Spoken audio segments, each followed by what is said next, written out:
a lot of consumers are questioning the iPhone 6s, but let's do a review on it.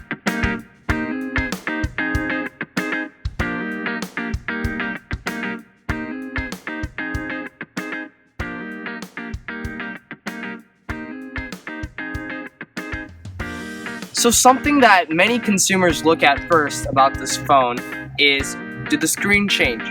Or screen resolution, to be more exact. Yes and no. Why I say no is the screen resolution is the same as the iPhone 6, which it sucks because later I'll be talking about the camera and it has a 4K camera. But anyways, we're getting off topic. So why I said yes is because now they've added Force Touch. Force Touch is pretty much something that, like there's sensors underneath the screen that read your fingers' depth into the screen. So it sees how hard you're pressing pretty much. And that's what I said about the screen. So, viewers wonder about is the processor. I mean, like, this phone, honestly, the processor has gotten so much better, and it's helped actually Touch ID. Like, now I can just, when I open it with the home button, I can now just tap it, and when it awakes, it just opens it, and I don't have to like touch it again. That's what Touch ID is doing, and that's pretty much the speed. And like the speed of the A9 chip, also, it's getting same scores as a MacBook.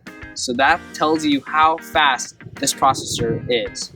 We're gonna get to the camera, and the camera on this phone is awesome. It's awesome, you guys. Like, they offer 4K now, like I said previously in the video, and they also offer 1080p 60 frames per second, and they offer 1080p, of course, at 30 frames per second. But who does 30 frames per second now, you guys? Come on. But yeah, so here's some sample footage.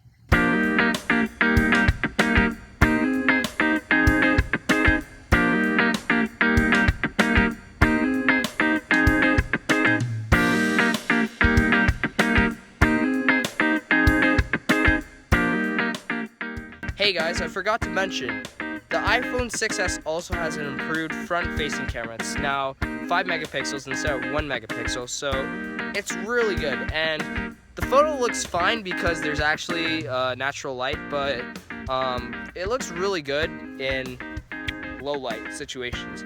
So, I mean, this is a really good front-facing camera. I enjoy it.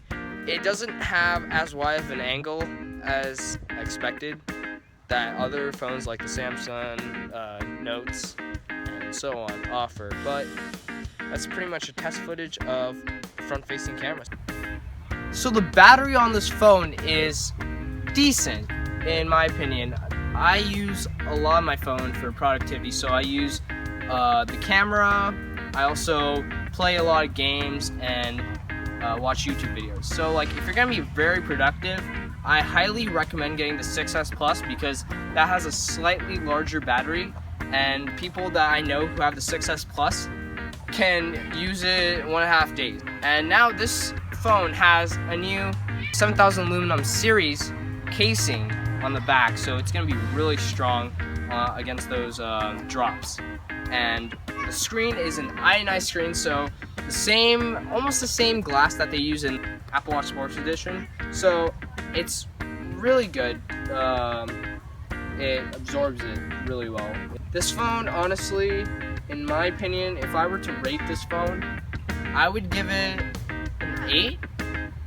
I would mark it down from being a perfect phone. I mean, not a perfect phone because no phone's really perfect, but it has good specs, good camera. But only thing is, if you're gonna be recording stuff and doing stuff, that's the only drawback of the 6S. Now, also what I recommend if you're recording on a lot of 4K content, don't get the 16 gig. I just noticed that. I mean, like iCloud, yeah, but you're gonna be paying like $10, and I mean, I recommend getting the 64 gig, honestly. So, yeah, so that's pretty much it. I give it an 8 because of the battery. So yeah, this phone, honestly, I would recommend it to you guys. It's a cool phone. It does a lot of cool stuff like force touch and things like that. I might make a separate video for force touch on what you can do. And yeah, so this is my review of the 6S, and hope you guys liked it. See you guys later.